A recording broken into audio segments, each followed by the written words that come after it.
Welcome. In this class, we'll start with 2014 paper 1, section A. Now, most of the questions for 2014 were direct. The first question was describe meanders and the difference between entrenched and ingrown meanders. Now, when we talk about incised meanders, first of all, meander is a kind of waving of the river patterns that we have seen under fluvial deposits when we have talked about the fluvial landforms, the fluvial erosional features. Now, incised meanders can be either entrenched or ingrown in nature.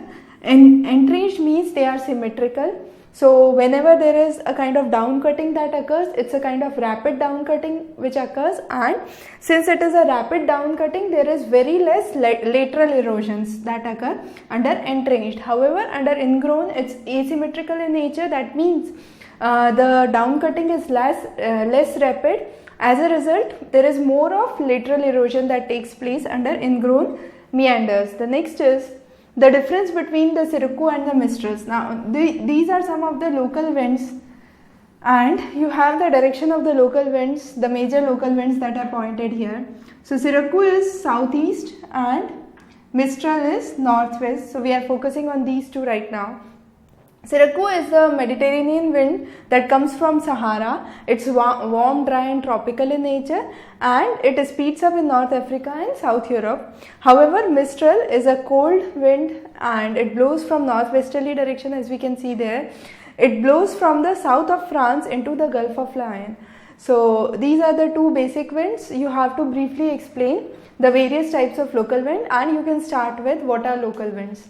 Now, the next is give an account of the nature of biosphere as an ecosystem. Now, again a very direct question. So, biosphere is a kind of region which encompasses the lithosphere, hydrosphere and atmosphere. So, the region where atmosphere, lithosphere and hydrosphere meet would be the region of biosphere. Now, again when we talk about the components, we can classify those as biotic and abiotic. Under biotic, you have physical, inorganic and organic. Under biotic, you have the producers, consumers and the decomposers.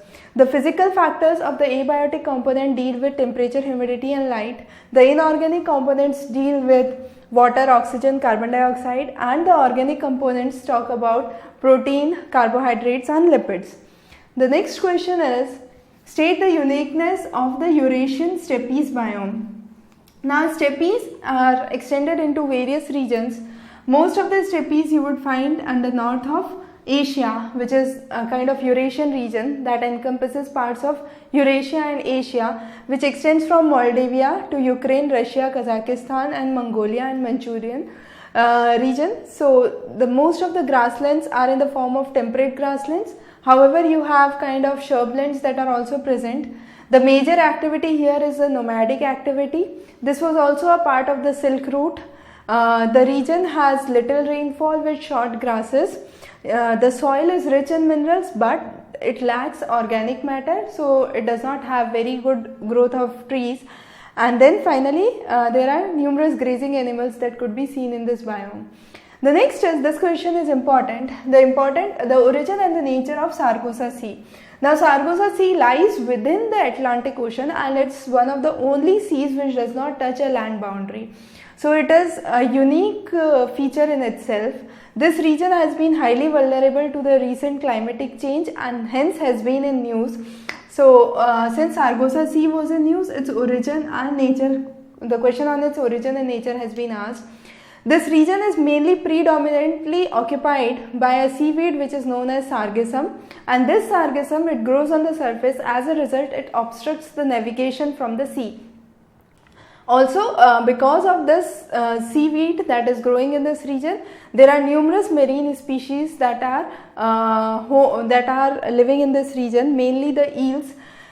Now, what actually happens is there is a kind of anticyclonic circulation of the north equatorial current, the Gulf Stream and Canary Stream. All these three are high velocity currents. As a result, there is a kind of anticyclonic motion, and that creates the water in this sea to be very calm and quiet and a kind of motionless water in this region. As a result, there is subsidence of air, and there is a kind of good growth for marine life, and marine life in case of both flora and fauna. There is also, this region is also was recently in news due to higher salinity and evaporation issues. Next question, it's the concept of plate tectonics. So we have already covered this in the lecture. You can refer this question in detail here. We have also talked about how it helped in the formation of Appalachians and Himalayas, a very direct question. Next is origin and development of thunderstorm. We have talked this in the chapter on climatology. We are yet to cover this in detail. So here I would cover it briefly. So when we talk about development of thunderstorm, it occurs in three stages: the cumulus stage, the mature stage, and the dissipating stage. Under a cumulus stage, the air mass heats up, it gets lighter and moves up. Under the mature stage, there is formation of cumulus cloud, which ultimately leads to formation of thunder clouds, which are large and heavy and filled with water. Under the dissipating phase, there is a downdraft that begins, and the thunderstorm tries to dissipate or withdraw its characteristics. So the origin is attributed mainly to the updraft, and in certain cases where there is a concept of air mass that is being applied, it's mainly because of the instability of air mass. The unstable air mass gets cool and expands. As a result, it rises up. So there is cloud formation that takes place, which releases heat, and ultimately it heats the cloud zone there further. So that causes thunderstorms. The next question, this is an important question. I believe this question was asked in lieu of the recent Uttarakhand landslides. So the question asks about the causes of increasing degradation of environment in hills and hilly slopes and its impact on down valley. So first, in this question we have to work both the ways. First we have to explain what would be the negative impacts in the hills. So we can say unplanned construction that occurs in the hilly region, a lot of deforestation activities that is taking place in the hills, the growth of the population, the predominant shifting culture, that is cultivation that is there, and the destruction of the habitat of most of the animals are some of the causes that leads to destruction of environment in the hills. Now once the environment in the hills is disrupted, it would definitely impact the down valley. Because there is less of trees, you would have flash floods that would be coming in. So flash floods, these flash floods will bring along landslides, as was in the case of Uttarakhand. There would be more migration of people to down valley. The population in the down valley would increase. Now again, there are few activities which are governed with the hill slopes and the down valley. For example, lumbering. So lumbering is an activity that works in the hills. However, its associated industry, that is paper mills, is in the down valley. So if lumbering is affected, paper mills would be affected, and it would also lead to wash away of the fertile soil from the hills. So these are some of the negative impacts that could be seen in the down valley as a result of environmental degradation in the hills. Now there are some ways to curb or prevent the degradation of environment in the hills. The first step could be like the hill area development program that has been released by the government. Programs similar to these could be worked around. There should be green tax that should be levied. Restriction on the number of tourist vehicles coming in and coming out. Then again, Matheran in Maharashtra has been developed as a green zone where you do not allow any kind of vehicles or commercial vehicles to work around. So initiatives like those could help protect the hills. The next question is, discuss the nature and origin of Indian monsoon and the recent technique of prediction. Now this question was also asked in 2013, again asked in 14, so it's a kind of important question. You must work around this answer very nicely. Now we have the complete answer here, and when we talk about recent techniques, you must be sure that Indian Meteorological Department initially used 16 parameters which governed with land, ocean and winds to understand the predictability of monsoons in India. Later on, these parameters were reduced to 8, out of which 6 parameters were retained from the previous 16 parameters. Now again, the focus that is being used has been changed from a kind of deterministic forecasting to probabilistic forecasting, and when we talk about probabilistic forecasting, we are using statistical method to understand this forecast. We also kind of use new dynamic approaches where we kind of manipulate the physical variables like pressure and wind velocity. Also, there are computer simulating models that are nowadays used to understand and predict the weather phenomena. The next is state the concept of surface of erosion and highlight the factors responsible for development. Now, we have covered this under this video. Just to help you understand the concept once again, when we talk about the concept of surface erosion surface, we must be sure that, for example, if we talk about in the case of alluvial landforms, we talked about alternate arrangement of hard rock, soft rock. So what happened was soft rock was eroded at a higher pace as compared to hard rock, and a kind of this structure could be formed. That means the erosion of the soft rock is much higher as compared to hard rock. So what governs the erosion surface is basically the nature of the rock, whether it is hard or soft. The kind of erosion agents, it can be water, wind or waves. You have what exactly does erosion surface explain? So Davis and Pan try to name it in many ways. Some call it peneplain, pediplain and so on. The basic idea was it's a kind of plane surface with very low surface relief features that could be seen. Again, there are unconformities that need to be discussed here, because unconformity is a region which demarcates two rock masses of different ages. So it helps you to define this rock was say around 5 million years old, however this rock was 3 million years old. So unconformities are an important element that you need to discuss under surface of erosion, and the factors responsible for the erosion we have already talked about those.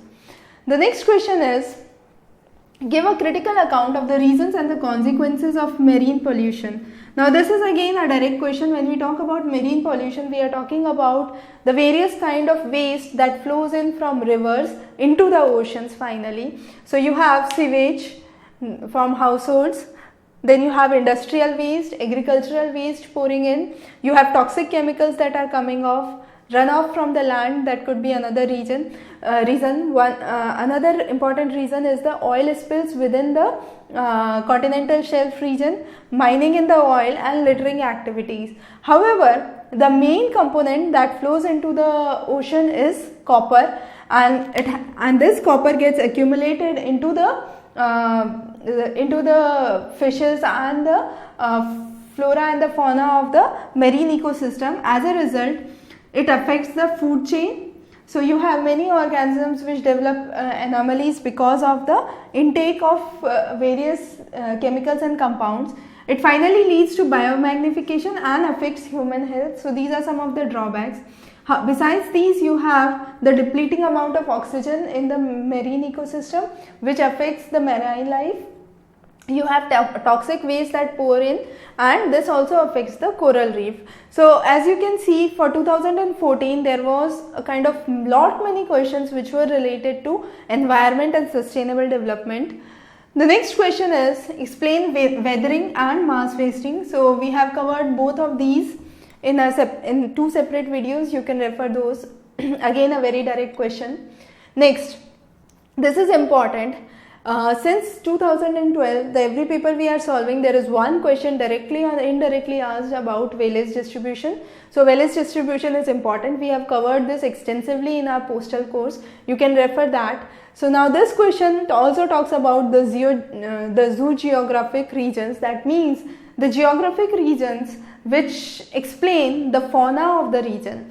So based on that, you have the Nearctic and the Palearctic region. The Nearctic region is the region of North America and Greenland, and the Palearctic region is the region of Eurasia and Europe and Russia mainly. Both Nearctic and Palearctic together are known as Holoarctic region. So here we need to focus on the fauna of the Nearctic region. So there is a map that you must draw.